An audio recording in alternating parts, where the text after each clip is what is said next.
안녕하세요. 이효석 작가의 단편소설 기우 낭독해 드릴게요. 작가에 대한 소개는 이미 저희 채널에 이효석 작가의 작품이 많이 올라가 있으니까 참고하시면 되겠습니다. 단편소설 기우 잠깐 소개해 드릴게요. 1929년 6월 조선지광에 발표됐는데요. 기우라는 제목부터 살펴봐야 됩니다. 기우는 쓸데없는 걱정을 말하는 기우가 아니고요. 기이한 인연으로 만남 이런 뜻입니다. 한자가 완전히 다르죠. 화자인 나는 장안에서 손꼽히는 큰 여관에 기거할 때 그 여관집의 귀한 딸 개순이와 알게 됩니다. 고이고이 자라나는 한 송이의 꽃이라고 표현을 하고 있는데요. 혼담이 오갈 정도의 사이까지 발전됐지만 결국 이루어지지는 못했어요. 그 이후에 연락이 끊겼었고요. 그로부터 약 3년 뒤 나와 개순이의 기우, 즉 기이한 인연의 만남이 이루어지게 됩니다. 그것도 한 번이 아니고요. 약 7년간에 걸쳐서 3번의 기이한 해우를 갖게 되는 것입니다. 이 소설은 바로 그 3번의 기우를 담고 있어요. 과연 개순이에게는 그간 어떤 일이 있었던 걸까요?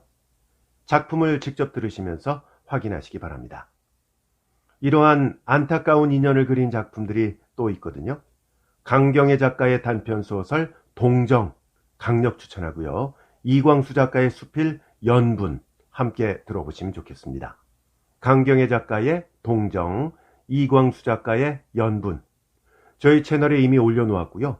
본 동영상 설명란에 링크도 걸려 있습니다. 그럼 지금부터 이효석 작가의 단편소설 기우 낭독해 드릴게요. 개순이와 나는 그의 평생에 3번의 기이한 해후를 가졌으니 불과 7년을 두고 일어난 이 3번의 기우, 그때마다 그의 생활은 어떻게 변천하였으며 그의 운명은 어떻게 전개되었던가. 이 3번의 기우는 다만 파란 많은 그의 생애의 새 단면을 보여줌에 지나지 아니하나 이것으로서 능히 그의 기구한 일생도 엿볼 수 있다.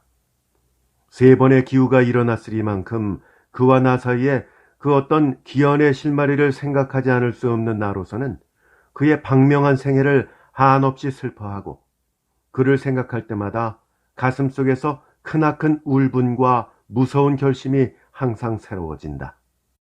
나는 이 3번의 기우를 순서대로 기록하려 한다.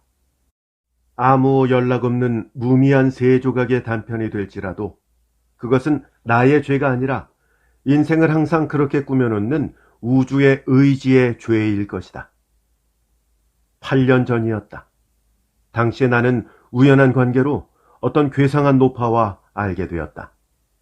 넓은 장안천지에는 생활의 어두운 이면에 무수히 잠겨 그들의 독특한 수단으로 생활을 도모해가는 한 계급이 있으니 그들은 침침한 어둠 속에 있어서 화려한 꽃과 꽃 사이에 중개의 역할을 하여 그들의 과거를 빛나게 하는 찬란한 꿈의 조각을 마음속에 어렴풋이 꽃피우며 아울러 그들의 실생활을 도모해가는 늙은 나비의 무리이다. 나와 알게 된 노파도 말하자면 이런 무리의 한 사람이었다. 노파와 나 사이에는 어떤 상업적 약속에 있어서 그가 연출할 나비의 역할에 대해서 나는 이미 그가 요구하는 상당한 보수까지 치러준 터였다. 그는 그의 역할의 첫걸음으로 나를 약속한 곳으로 이끌고 갔다. 거기에서 나는 아직 알지 못하는 꽃을 선보려는 것이었다. 만나보시오만 사람은 그만하면 괜찮습니다. 학교 공부했겠다. 속 잘 쓰겄다. 생김도 숭글숭글하겄다. 살림살이해야 아주 맞춰놓았지 뭐. 자꾸 인물만 찾으시니 어디 그렇게 붓으로 그려놓은 듯한 일색이 있단 말이오. 두고 보시오만 여자는 그래도 뭐니 해도 살림살이가 첫째라우. 약간 허리 굽은 노파는 앞장을 서서 길을 인도하면서 이 늘 하는 소리를 몇 번이나 되풀이하였다. 게다가 또 숫색시오. 영어 일어가 능란하고 큰 거리에서 뒷골목으로 들어서고 뒷골목에서 다시 좁은 골목으로 구부러져 이렇게 짓거리는 동안에 어느덧 새 가닥진 골목 조그만 반찬 가게 앞까지 오자 노파는 발을 머물렀다. 바로 그 집이 목적하고 온 집이었다. 가게에 아무도 없음을 깨닫자 노파는 뒤로 돌아가 대문 앞에 이르렀다. 다 쓰러져가는 초옥이었다. 문패의 글자조차 알아보지 못하리만큼 그슬린 집이었다. 그러나 난 아직도 가슴속에 예상한 아름다운 꿈을 버리지는 않았다. 깊은 바다 진흙 속에 항상 진주는 잠겨있는 법이다. 이 다 그슬린 초옥 안에 얼마나 녹은 진주가 숨어 있을 것인가. 손쉽게 대문을 열더니 노파는 서슴지 않고 안으로 들어갔다. 그러나 아름다운 꿈과 가벼운 수치의 염으로 잠옷 흥분된 나는 그리 쉽사리 들어서지도 못하고 문 밖에 서서 한참 주저주저하였다. 무슨 단판이 그리 잦은지 꽤 오랫동안을 지체시킨 다음에야 겨우 노파는 나와서 웃음과 눈짓으로 나를 맞아들였다. 처음 겪는 터라 퍽도 열적어서 주저하고 있으려니 노파는 나의 손목을 잡아 끌었다. 얕은 지붕, 헐어진 벽, 찢어진 문, 무너진 장독대. 모든 것에 쇠퇴와 파멸의 빛이 역력히 드러나 보였다. 조그만 반찬 가게를 경영해가지고 각각으로 기울어져가는 살림을 간신히 끌어가는 듯한 그 집의 형편이 첫눈에 똑똑히 짐작되었다. 그러나 그것은 아무래도 좋았다. 나의 목적하고 온 바는 그 속에 숨은 아름다운 진주에 있으니까. 빨랫감으로 구저분이 널어놓은 마루를 주섬주섬 치우더니 노파는 나에게 앉기를 권하였다. 마루 끝에 허리를 걸치고 한참이나 기다리고 있어도 아름다운 진주는 어느 구석에 묻혔는지 속히 나오지도 않았다. 뭘 그러우 시체 양반이 기다리는데 얼른 나오구려. 초조한 나의 마음을 예민히 살핀 노파는 안방을 향하여 이렇게 소리쳤다. 아이고, 저렇게 수집어하면서 학교는 어떻게 댕겼노? 또 한 번 노파가 외치면서 낄낄 웃자 안방문이 가볍게 열리며 사뿐히 걸어 나오는 것이 있었다. 이것이다 하고 직각하자 가슴속은 알 수 없이 수물거렸다. 그러나 결국 보아야 할 것임에 나는 용기를 다하여 얼굴을 들어 그를 쳐다보았다. 찰나의 죽음이 있었다. 그 찰나가 지나자 놀람, 의혹, 동요의 회오리 바람이 불었다. 그 회오리 바람이 지나자 개순이, 나에게는 겨우 바른 의식이 돌아왔다. 개순이, 그는 갈데없는 개순이었다. 역시 나를 똑바로 인식한 그의 얼굴에는 놀람인지 기쁨인지 슬픔인지 복잡한 표정이 흘렀다. 그는 마침내 고개를 숙여버렸다. 이것이 최초의 기우였으니 이 기우까지에는 약 3년의 과거가 있었다.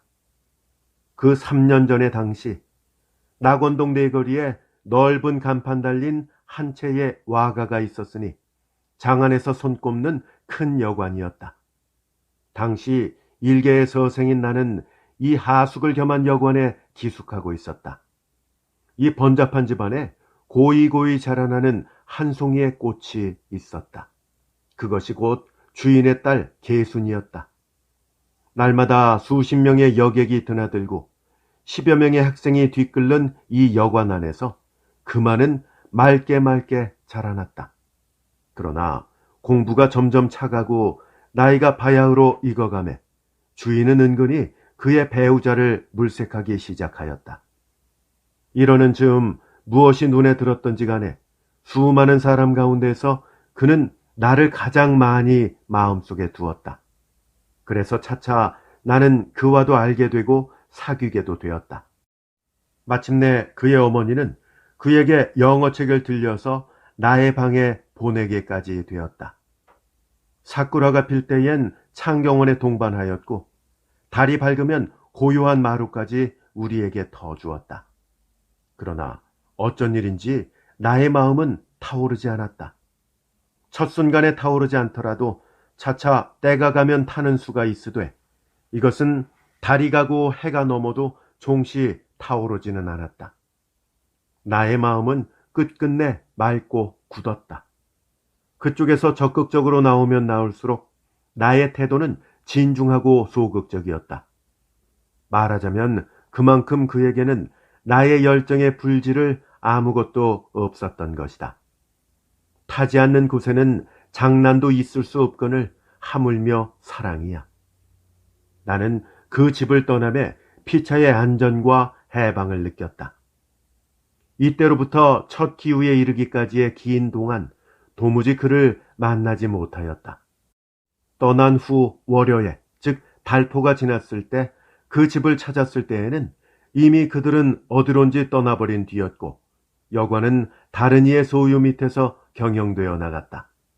물론 그 후 다시 찾으려는 노력도 필요도 없었거니와 약 3년 동안 그들의 종적은 묘연하였다. 나중에는 계순이라는 이름까지 점점 나의 기억 속에 희미해져 갔었던 것이다. 한참 동안이나 숙였던 고개를 들었을 때 계순이의 볼에는 두 줄의 눈물이 빛났다. 나를 쳐다보는 그의 젖은 눈은 원망하는 듯도 하고 호소하는 듯도 하였다. 나는 그를 똑바로 바라볼 수 없었다. 푹 빠진 눈, 툭 꺼진 볼, 수십 칸의 와가가 단칸의 초옥으로 표현한 것처럼 팽팽하던 전날의 용모는 여지없이 이지러져 버렸다. 끝까지 지조는 굳었고 마음속에 한 점의 흐린 흔적도 없었던 나였지만 그의 이지러진 자태와 호소하는 듯한 눈물을 대할 때는 약간의 가책과 미안을 느끼지 않을 수 없었다. 한참 동안은 멍멍이 할 말조차 몰랐다. 그럼은 벌써들 이렇게 됐었군요. 기대치 아니한 돌연한 상황에 적지 않이 당혹한 노파는 이렇게 침묵을 깨뜨렸다. 그럼은 그렇지. 시체 양반들이 지금까지 가만히 있을 수 있나? 찬찬히 앉아서 쌓였던 회포들이나 마음껏 풀어들 보시오. 하고 노파는 한 걸음 먼저 나가버렸다. 노파의 아첨하는 어조가 지금 와서는 심히 불육해한 것이었다. 그리고 계순이에게 대해서는 이렇게 노파를 따라온 내 자신을 한없이 부끄러워하였다. 그러나 이왕 한 걸음을 들여놓은 이상 그들의 현재 일은 곡절이 궁금하였다. 불과 수년 동안에 수십 칸의 와가가 단칸의 초옥으로 변하고 장안에서 손꼽던 여관이 뒷골목의 조그만 반찬 가게로 변하고 금지옥엽같이 귀여워하던 딸의 처지를 알지 못할 괴상한 노파의 손에 맡기게 되었다는 것은 너무도 큰 변화였다. 나는 이 모든 것을 알고자 하였다. 어머니는 어디 가셨어요? 겨우 입을 열어 그에게 묻자 방에 있던 그의 어머니는 미안한 듯이 문을 열고 나왔다. 이게 웬일이요? 너무도 의외의 해후에 그 역시 놀랐다. 나는 묵묵히 반가운 마음을 표하고는 뒤미쳐 물었다. 대체 어떻게 된 곡절입니까? 감개무량한 듯이 길게 한숨 쉬는 그의 표정은 잠옷 어두운 듯도 하였고 어느덧 주름만이 잡힌 그의 얼굴은 부끄러운 마음에 약간 붉어지는 듯도 하였다. 그러나 그의 대답은 극히 간단하였다. 원래 부채가 많았었다. 그 위에 장사에 서투른 그들이라 경영하는 여관에서도 별로 이익이 없었고 갚을 수 없는 부채는 점점 늘어갔다. 무서운 책 위의 독촉은 날로 심하였고 나중에는 별도리 없는 그들은 결국 여관집까지 차압을 당하고야 말았던 것이다. 새파란 목숨을 끊을 수 없는 이상 목숨 붙어있는 동안까지는 살아야 하는지라 할 수 없이 단칸 초옥을 얻어가지고 애달픈 그날그날의 생활을 이어가는 것이었다. 너무도 단순하고 평범한 이야기였지만 그의 엄숙하고 감개 많은 어조는 무서운 진실성을 가지고 뼛속까지 젖어 들어가는 듯하였다. 흔히 있는 평범한 사실이지만 그것은 단순한 것이 아닐 것이다. 그들의 영락한 자태가 이것을 말하였다. 그래서 그저 살림이고 말고 죽지 못하니 살아가지요. 암담한 그의 어조에는 호화롭던 전날의 그림자는 한 점도 찾아볼 수 없었다. 조만간 필경은 몰락해 가고야만 하는 저들의 운명을 그들은 한 걸음 먼저 걸었을 뿐이었다만 그들의 돌연한 삽시간의 몰락에는 또한 놀라지 않을 수 없었다. 저 애나 얼른 임자를 찾아줘야 우리야 우리대로 살아가든지 어떻게 하든지 할 터인데. 이야기가 개순의 일신상으로 떨어졌을 때에 나는 괴로웠다. 될 수 있는 대로 그의 일에는 접촉하고 싶지 않은 나는 다만 침묵할 따름이었다. 나이는 차가고 궁한 살림에 집에만 붙어 있어야 별 수 없고 딱한 일이었다. 그러나 모든 것에 아무리 동정한다고 하더라도 이 일만은 난들 어떻게 하랴. 과거에 이미 싸늘하던 나의 마음이 이제 와서 새로 끓어오르리는 만무하였다. 다만 전날에 있어서 두 사람의 거리가 가까웠던 것이 불행하였고 이제 와서 또다시 그들의 현재를 알게 된 것만 실책이었다. 첫째로는 노파가 미웠고 다시 한층 내 자신이 비루하게 보였다. 오래간만에 뵈니 이렇게 반가울 때가 없구려. 그의 어머니는 모처럼 찾아온 나에게서 그 무슨 암시라도 얻으려는 듯하였다. 그러나 더 깊이 들어가기를 두려워하는 나는 한시라도 속히 그 자리를 떠나고 싶었다.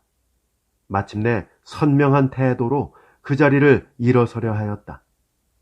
벼란간 안방문이 거칠게 열리더니 한 사람의 사나이가 문득 마루에 나섰다. 전에 본 적 없던 초면의 사나이였다. 약간 상기된 듯한 그 사나이는 어쩐지 나를 한참이나 노려보았다. 나는 나 스스로의 시선을 옮겨버렸을 만큼 험상궂은 시선이었다. 그는 똑같은 억센 눈초리로 개순 어머니와 개순이를 차례로 노리더니 나중에 개순이에게 뭐라고 두어 마디 거칠게 끼어붙고는 맨머리 바람으로 황망히 나가버렸다. 괴상한 사나이였다. 그의 험상스러운 태도는 더욱 알지 못할 것이었다. 무슨 까닭으로 초면의 나를 그렇게까지 노려보지 않으면 안 되었던가. 그 험상궂은 사나이와 처녀와 어머니가 어두운 방 안에서 무엇을 의논하고 무엇을 계획하였던가. 생각 안 하려 하면서도 나는 여기까지 어둡게 생각하지 않을 수 없었다. 시골에서 온 일가 사람이랍니다. 그의 어머니는 묻지도 않은 나에게 변명하는 듯이 이렇게 설명하였다. 그러나 나에게는 아무 변명도 필요치 않았다. 옳든지 그르든지 간에 나는 직각한 대로 믿을 수밖에는 없었다. 필연코 그 사나이에게도 나를 변명하기를 시골에서 온 일가 사람이라고 했을지도 모르니까. 그러나 그러면 그럴수록 나는 점점 몰락해가는 그 집안과 개순이의 장래를 한없이 슬퍼하였다. 3년 후, 이 짧은 3년 동안 나의 생활에도 많은 변천이 있었으나 아직도 젊은 나의 마음은 퍽도 로맨틱하였다. 그렇다고는 해도 그것은 참담하고 비장한 로맨티시즘이었다. 이 로맨틱한 마음에 항상 아름다운 꿈을 가슴에 품고 끊임없이 항구에서 항구로 옮아다녔다. 쉴 새 없이 꿈을 찾는 마음에 항구는 가장 매력 있는 곳이었다.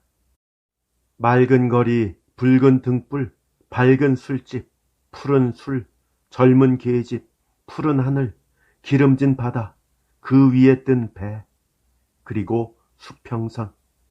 이 모든 것이 무조건으로 좋았다. 새파란 바다 건너 저쪽 편에는 새파란 하늘 닿은 그 나라에는 항상 무엇이 손짓하고 부르는 듯하였다. 아름다운 생각을 그편 하늘 멀리 날릴 때에 아물아물한 수평선은 어여쁜 처녀의 손짓과도 같았다. 그럴 때마다 배에다 꿈을 싣고 낮에는 바람에 돛대 달고 밤에는 달빛에 젖어가며 쉬지 않고 먼 나라로 달아나고 싶은 충동을 금할 수 없었다. 이 아름다운 공상은 구체화돼 가서 필경은 실현되게까지 되었다. 방랑이라는 시점 개념에 취하였던 박군과 나에게는 오래전부터 계획해오던 해삼위, 즉 블라디보스톡에 가는 것을 마침내 단행할 날이 왔었던 것이다. 동해안의 어떤 항구였다. 푸른 하늘은 건강히 빛나고 5월의 바다는 유심히도 파랬다. 그 위에 꿈꾸는 듯이 배 한 척, 그것이 바로 우리를 싣고 떠날 배였다. 눈코 뜰 새 없이 바빠야 할 출범의 전날이었으나 단지 붉은 몸 하나로 굴러다니는 방랑의 객이라 3등 선표를 사서 주머니 속에 수습하니 우리의 항해 준비는 그만이었다. 나머지의 반일을, 그 항구의 마지막 날을 우리는 우리를 보내는 김군과 함께 항구의 술집에서 작별의 술을 나누기로 하였다. 바다를 바라보고 높이 서 있는 조그만 카페는 정하고도 고요하였다. 오리알빛 같은 벽, 진홍빛 커튼, 스탠드 위에 푸른 화초, 이 모든 것이 창으로 멀리 내다보이는 바닷빛과 양기로운 조화를 띠고 있었다. 벽 위에 괴종이 2시를 땡땡 울리는 고요한 오후였다. 술! 창 옆에 진치고 앉은 우리는 알지 못하는 땅에 대한 꿈과 장래 포부를 피력해가면서 술잔을 높이 들었다. 유리잔 부딪히는 소리가 옆에 앉은 계집아이의 가늘게 부르는 콧노래와 겹쳐서 고요한 카페 안에 반영하였다. 흐르고 흘러서 애조를 담뿍 띤 유랑의 한 곡조가 이상하게도 방랑의 흥을 북돋았다. 흐르고 흘러서 이것이 그나 우리나 피차의 운명일 것이다. 북은 서백리아, 즉 시베리아가 되든 남은 남양, 즉 남태평양이 되든 흐르고 흘러서 안주할 바를 모르는 것이 곧 피차의 자태였다. 아직 길 떠나지 않은 우리는 이제 이 항구 이 술집에서 이미 바다 먼 해외에나 나간 듯한 이국 정서를 느꼈다. 계집아이는 심상치 않은 정서를 가지고 노래를 불렀다. 애수를 담뿍 품은 노랫가락은 면면이 흘렀다.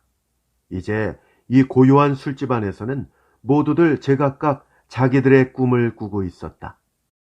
그 계집아이의 노래에 귀 기울이는 우리 세 사람, 그리고 아까부터 저편 창 기슭에 의지하여 시름없이 바다를 바라보고 있는 그 계집아이, 모두 흐르고 흐르는 자기 자신을 반성하는 듯이 순간 고요하였다. 술이다.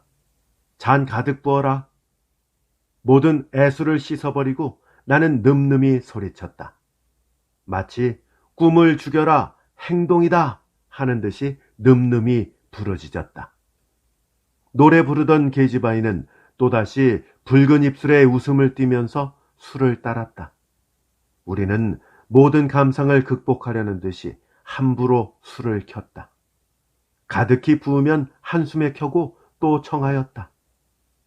그러나 저편 창 기슭에 의지하여 시름없이 바다만 바라보고 있는 그에게 눈이 갈 때는 알 수 없이 마음을 치는 것이 있었다.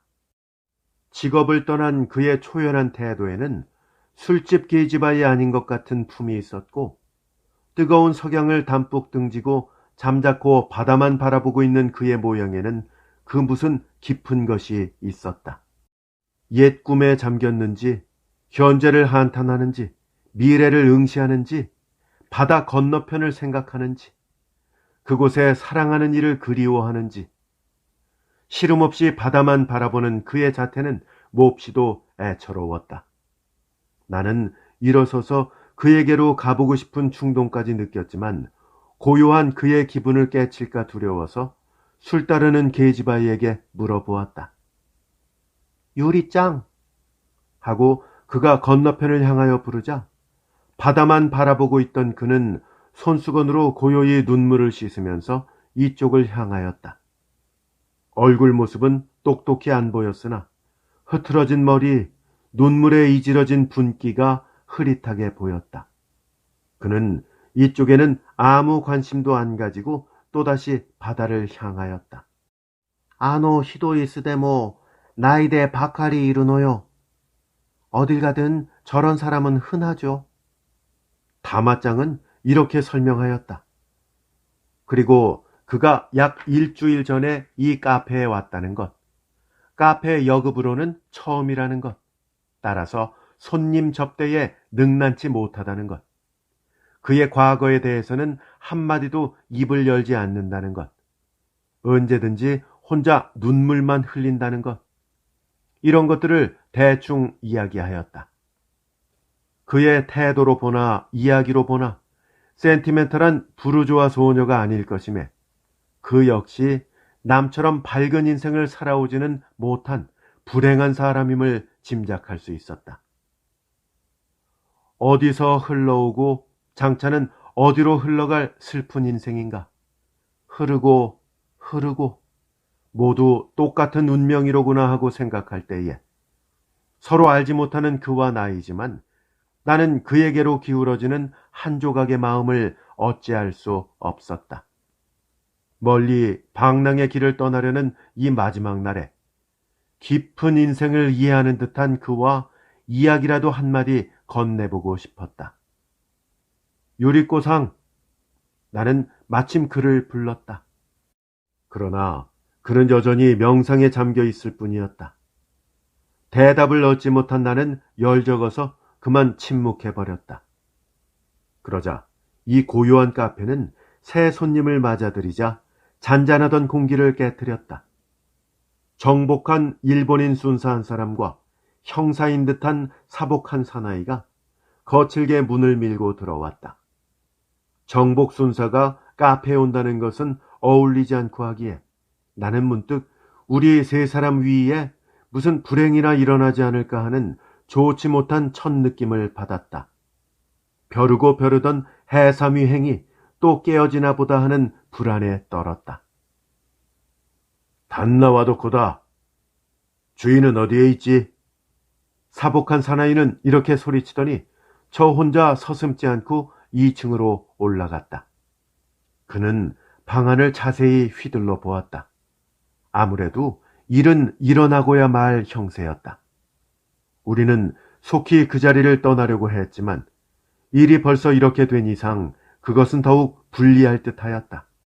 꼼짝없이 가만히 앉아서 당할 일이 있으면 당할 수밖에는 없었다.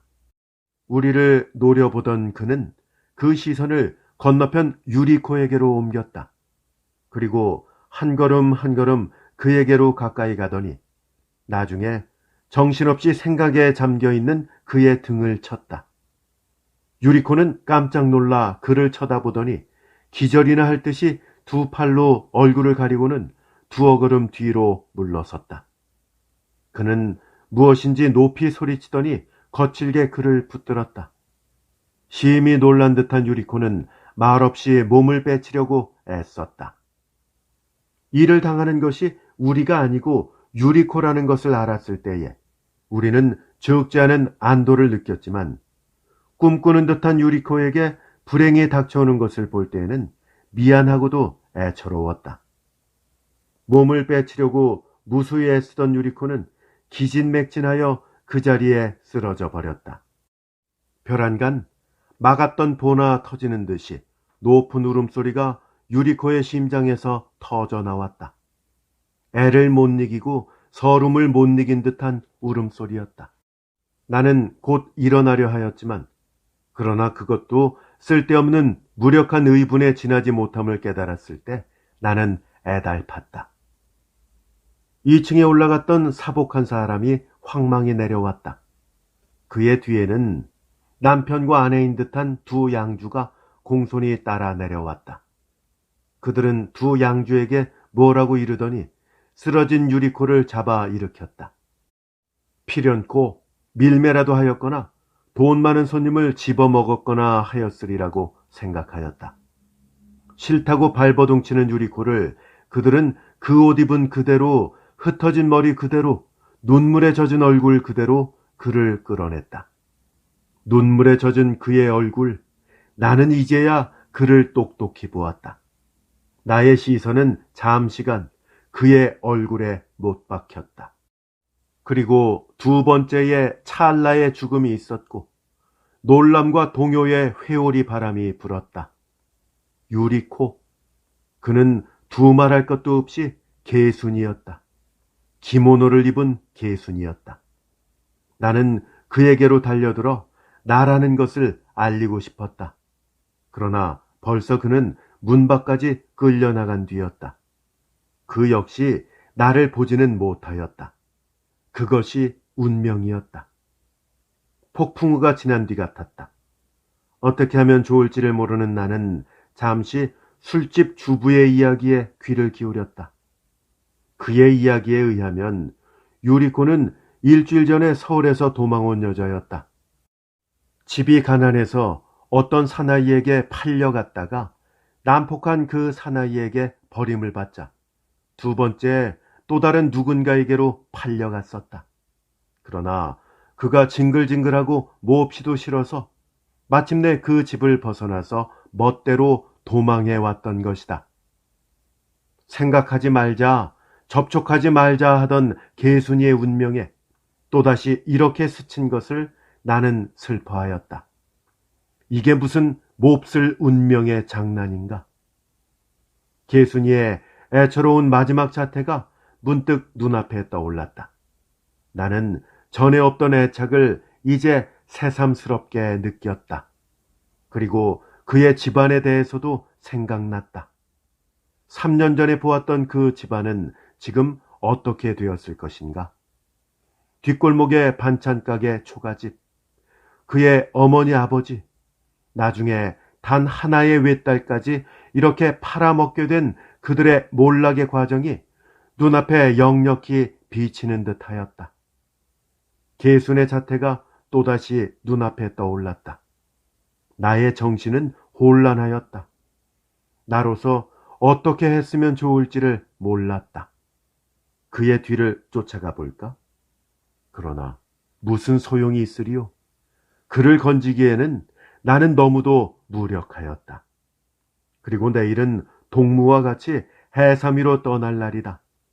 나는 미래에 대한 큰 뜻이 있다. 그 뜻을 위하여서는 나 갈 대로 나가지 않으면 안 되었다.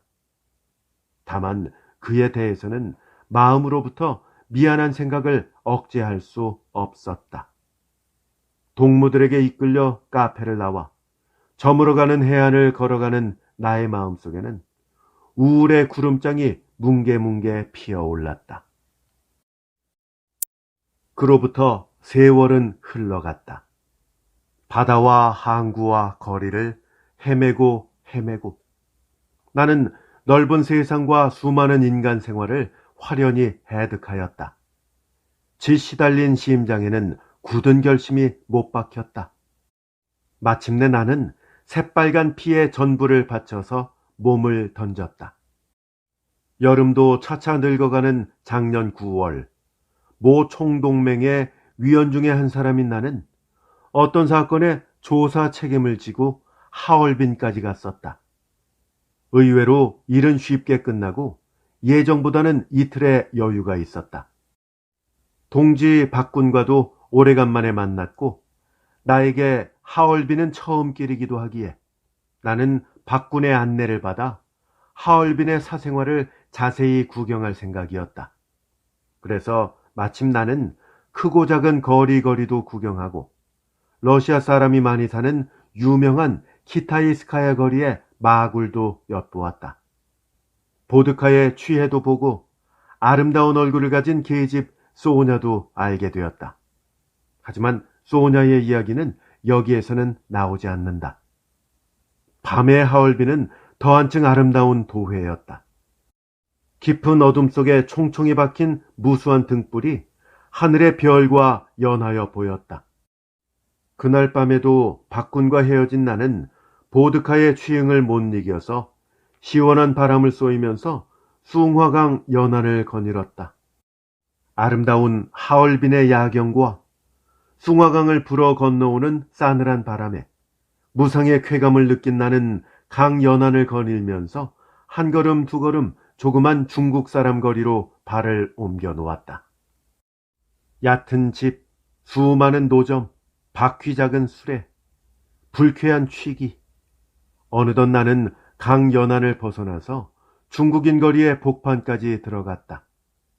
야경은 해삼이보다 낮고 복잡하기는 상해에 어림없고 아름답기는 청도에 몇 층 떨어지고 번화하기는 서울에 몇 곱절이고 이렇게 막연히 하얼빈을 비평하면서 취응에 끌린 나는 그칠 바를 모르고 거리에서 거리로 몽유병자처럼 자꾸 걸어 들어갔다.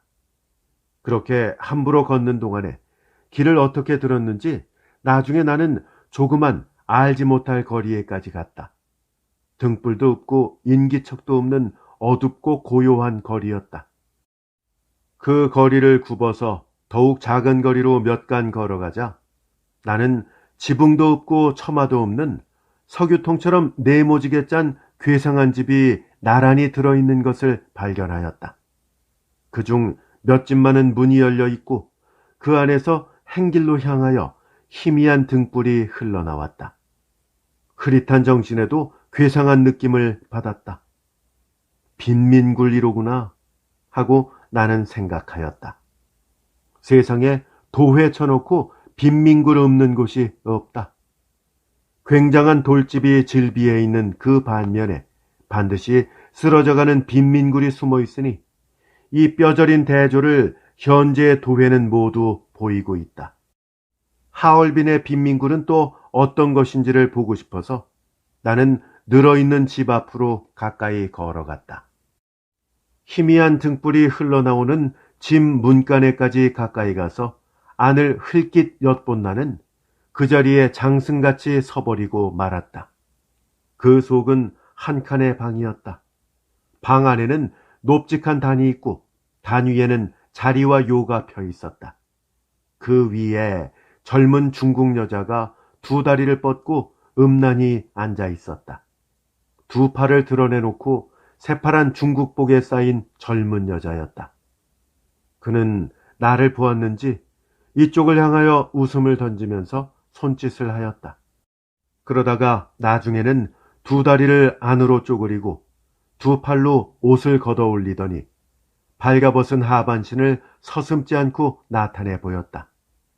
새파란 옷과 희미한 등불에 비쳐 그것은 마치 신비로운 황홀의 연못 그것으로 보였다. 백설 같은 현란한 감각에 현기를 느낀 나는 정신없이 몽롱히 서 있었다. 그러는 동안에 어디서 나타났는지 두 사람의 거한이 비틀걸음을 치면서 방 안으로 들어가더니 음란하게 여자에게로 달려들었다. 어느 결엔지 판장문이 덜컥 닫히고 문 잠그는 쇠 소리가 들렸다. 마굴이다. 나는 그것이 빈민굴이 아니고 마굴임을 깨달았다. 전율할 만한 마굴. 그 속에서는 어떤 무서운 죄악이 일어나는지도 생각할 새 없이 한 번 불 지른 이상 타오르는 새빨간 관능의 불길에서 나는 벗어날래야 벗어날 수 없었다. 아직까지도 몽롱히 서 있던 나는 부끄러운 말이지만 몇 간 건너 역시 행길로 향하여 희미한 등불이 흘러나오는 그곳으로 발을 옮겨 놓았다. 똑같은 방 안에 똑같이 차린 중국 소녀가 앉아 있었다. 새파란 옷, 흰 팔, 눈부신 감각. 나는 아무것도 반성할 여유 없이 서슴지 않고 안으로 들어가 버렸다. 하룻밤에 몇 놈이나 거친 사나이에게 부대끼는지 젊은 중국 소녀는 필요할 대로 필요한 듯이 손님이 들어가도 머리도 들 생각도 하지 않고 나른히 앉아 있었다. 아까의 소녀처럼 난잡한 추태도 보이지 않았다. 너무도 잠잠한 그의 태도에 나는 기가 빠졌다. 그러나 이왕 이렇게 들어온 이상 염치불구하고 그의 옆에가 주저앉으면서 전신을 그에게로 쏠렸다. 그리고 두 팔로 그의 목을 걸어 졸고 있는 듯이 숙인 그의 얼굴을 번쩍 들었다. 응? 순간 나의 전신은 화석해 버린 듯하였다. 놀람, 의혹, 동요의 회오리 바람이 세 번째 또 분 것이다. 그 회오리 바람이 지나가자 그의 목에 걸었던 나의 두 팔은 힘없이 떨어져 버렸다. 눈의 착각이나 아닌가 하여 나는 두 눈을 비비고 또다시 그를 쳐다보았다. 그러나 이미 주기조차 깨어버린 나의 인식에는 한 점의 틀림도 없었다. 확실히 그였다. 이게 무슨 괴이한 인연인가? 멀고 먼 외국의 밤, 난 모르는 도회의 어두운 이 한 귀퉁이에서 그를 또다시 이렇게 만날 줄이야 꿈엔들 생각하였으랴. 거짓말 같은 이야기다. 그러나 운명의 신은 항상 그런 괴이하고 심술궂은 트릭을 좋아하는 얄미운 계집아이 같다. 무슨 인연입니까? 네? 계순씨? 풀 죽은 나의 목소리는 부드러웠다. 나를 힘있게 붙들었던 그는 말없이 나의 무릎에 얼굴을 파묻고 소리쳐 울 따름이었다. 어디선지 돌연히 몇 사람의 거친 호인이 몰려들었다. 코를 찌르는 고약한 냄새가 그들에게서 흘러왔다. 그들의 침입에 나는 적지 않이 놀랐다. 오늘 저녁 이 조선 계집애는 내 차지다. 그 중에 한 자가 술김에 똑똑지 못한 청어로 이렇게 짓거리면서 나를 무시해버리고 쓰러져 있는 계순이의 등을 잡아 일으켰다. 이때여 또 한 놈이 비틀비틀 달려들었다. 나는 크나큰 모욕과 분노를 느꼈다. 그리고 계순이를 보호해야 할 의무까지 느꼈던 것이다. 그 자리에 일어서서 아무 분별 없이 나는 그에게 달려드는 놈의 팔을 뿌리치고 주먹을 하나 앵겼다. 세 놈이 무서운 기세를 가지고 일제히 나에게 달려들 형세였다. 나 한 사람과 장대한 세 사람의 거한과 물론 나는 능히 당할 바가 아니었다. 계순이는 나의 팔을 붙들면서 말렸다. 그러자 문득 나는 뒤에 서 있는 장승같이 후리후리한 사나이를 발견하였다. 그런 속을 짐작하는 나는 눈치 빨리 주머니 속에서 집어낸 몇 장의 지폐를 그 사나이의 손에 얼른 쥐어주었다. 그 사나이는 나에게 만족한 듯한 웃음을 보이고 높이 호령을 하더니 세 놈을 밖으로 쫓아냈다. 그리고 자기도 문을 닫고 나가버렸다. 우리는 겨우 안심하고 그 자리에 앉을 수 있었다. 안전한 마음으로 그렇게 대면에 앉기는 낙원동 여관에서의 작별 후 꼭 10년 만이었다. 나는 전무후무 처음으로 그의 손을 잡아보았다. 그 역시 그의 생전 처음으로 나에게 몸을 의지하였다. 이제는 피차에 부끄러운 마음도 아무것도 없었다. 산설고 물설은 2역에 와 있는 외로운 두 개의 혼이었다. 우리는 벌써 살 파는 사람, 살 사러 들어온 사람은 아니었다. 그 경지를 높이 초월한 두 개의 고결한 영혼이었다. 그에 대하여 나는 이제 전에 없던 사랑을 느꼈다. 그러나 그것은 욕심 많은 한 개의 사나이로서의 사랑이 아니라 오빠나 어머니로서의 위대한 사랑이었다. 나는 오빠의 사랑을 가지고 그를 안았다. 그는 어머니에게 안기는 듯이 나를 신뢰하였다. 외로운 땅에 와서 어머니의 사랑에도 많이 줄였을 것이다. 어머니라면 대체 그의 어머니는 어떻게 되었을 것인가? 외딸을 이렇게 버려놓고 망쳐놓지 않으면 안 된 그의 어머니를 나는 물어보았다. 그의 눈에는 눈물이 새롭게 용솟음 쳤다. 그리고 떨리는 목소리로 간신히 한마디를 말하였다. 죽었는지 살았는지도 몰라요. 그러면 대체 어떻게 되었단 말인가? 모를 노릇이다. 그러나 나는 더 묻지 않았다. 그것보다도 한시라도 속히 둘이 이 자리를 벗어나야 할 것이다. 그를 그 이상 그대로 그 무서운 곳에 버려둘 수는 없다. 어머니를 찾든지 새 생활을 도모하든지 어쩌든지 서울까지라도 같이 데리고 가야 할 것이라고 나는 결심하였다. 자, 이대로라도 속히 나와 같이 갑시다. 네? 가다니요? 그는 놀라서 거절하였다. 그리고 마구란의 무서운 제도와 중국인의 포항무도한 제재를 대강 이야기하였다. 만약 들키면 두 사람의 생명이 위태하다는 것이었다. 그래도 나는 그를 서류하고 용기를 북돋아 주었다.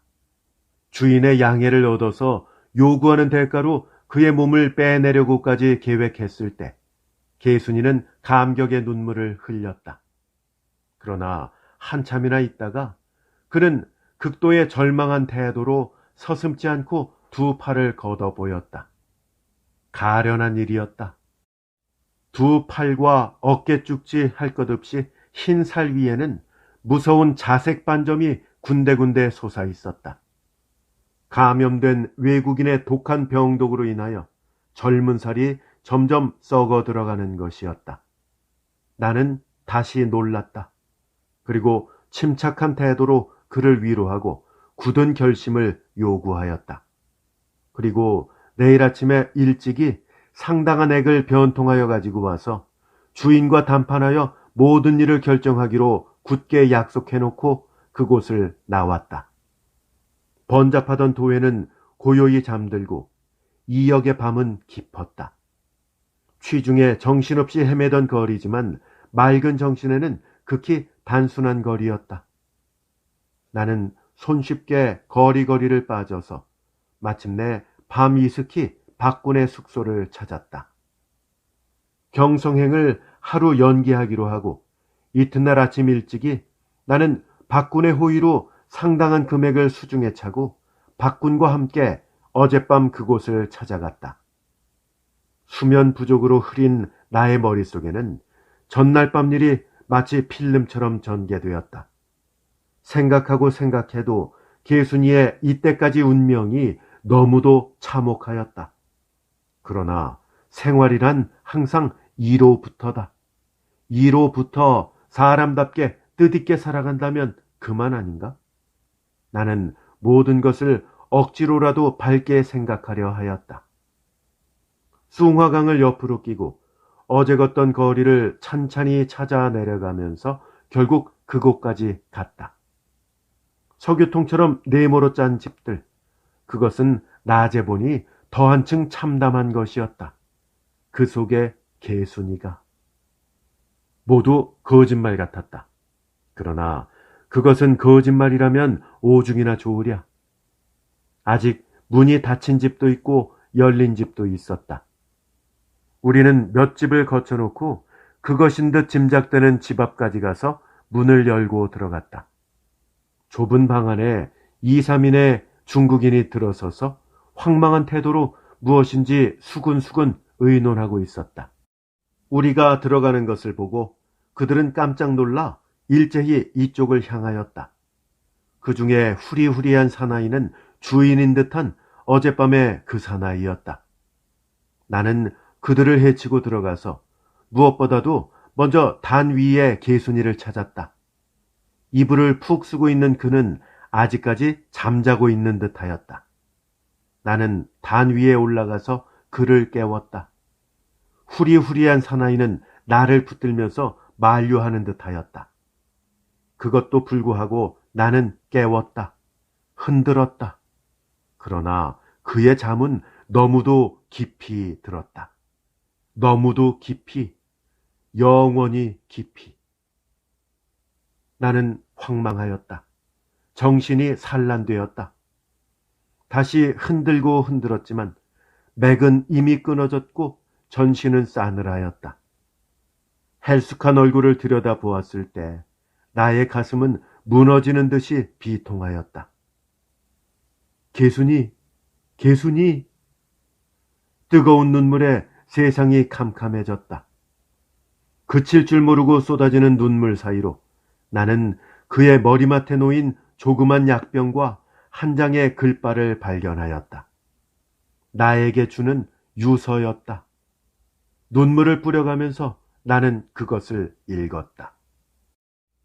찬호 씨, 놀라지 마세요. 경솔하다고 책하지 마세요. 제가 취할 길은 이 밖에는 없었어요. 이 몸을 해가지고 어디 가서 무슨 새 생활을 꾸며보겠어요. 결국 죽음을 기다려야 할 것이니까 차라리 한시라도 속히 죽어버리는 것이 편할 줄로 믿었어요. 너무나 고마운 생각에 죽어도 한이 없습니다. 이 밤에 저에게 보여주신 고결한 사랑, 저는 마지막으로 사람답게 살았습니다. 아무것도 한할 것이 없어요. 다만 세상은 저에게 너무도 쓰렸습니다. 어머니 아버지는 죽었는지도 몰라요. 서울에서 작별한 것이 마지막 작별이었어요. 저보다도 더 불쌍한 사람들이에요. 이 낯선 땅에 와 있어도 부모님만큼은 한시도 잊은 적이 없었습니다. 죽은 뒤에 뼈나 추려주세요. 그 뼈라도 어머니의 품에 들어간다면 저에게는 더 없는 기쁨이겠습니다. 개순. 쏟아지는 눈물을 나는 금할 수 없었다. 싸늘한 그의 얼굴을 들어 마지막으로 품에 안아보았다. 그의 말도 옳기는 옳다만 어젯밤에 약속까지 해놓고서 왜 이렇게 죽는단 말인가. 낯선 땅 이 한 구석에서 이별한 지 오래인 아버지 어머니도 못 보고 반 50의 젊은 청춘을 죽어버린다는 것은 너무도 비참하였다. 나와 박군과 세 사람의 중국인은 그를 둘러싸고 앉아서 외로운 영을 위하여 묵도를 올렸다. 비통의 눈물은 참회의 눈물로 변하였다. 반은 나의 죄라고 할까? 그러나 나머지 반은 누구의 죄인가? 빌어먹을 놈의 것이다. 어금니로 바작바작 씹고 씹고 또 씹어도 시원치 않을 놈의 것이다. 나의 새빨간 심장에는 무서운 저주와 굳은 신념의 연륜이 또 한 바퀴 새겨졌다. 이 새빨간 염통이 두 조각이 나는 한이 있더라도 그의 맺히고 맺힌 원한만은 풀어주고야 말 것이다. 그의 영혼 앞에 고개 숙이고 앉은 나는 마음속 깊이 그의 외로운 영혼과 맹서지었다. 이효석 작가의 단편소설 기우 낭독해드렸습니다. 잘 감상하셨나요? 세 번의 기묘한 만남, 개순이의 기구한 운명이 너무나 가슴 아프게 다가오지요. 근데 이것은 한 개인의 비극일 뿐만 아니라 당시에 우리 민족에 처했던 비극이기도 한 듯합니다. 오프닝에 말씀드린 것처럼 이렇게 안타까운 인연을 그린 작품들이 또 있어요. 강경애 작가의 단편소설 동정 강추하고요. 이광수 작가의 수필 연분도 함께 들어보시면 좋겠습니다. 저희 채널에 이미 올려놓았고요. 본 동영상 설명란에 링크도 걸려 있습니다. 함께 해주셔서 감사합니다. 다음에 더 좋은 작품으로 찾아뵐게요. 안녕히 계십시오.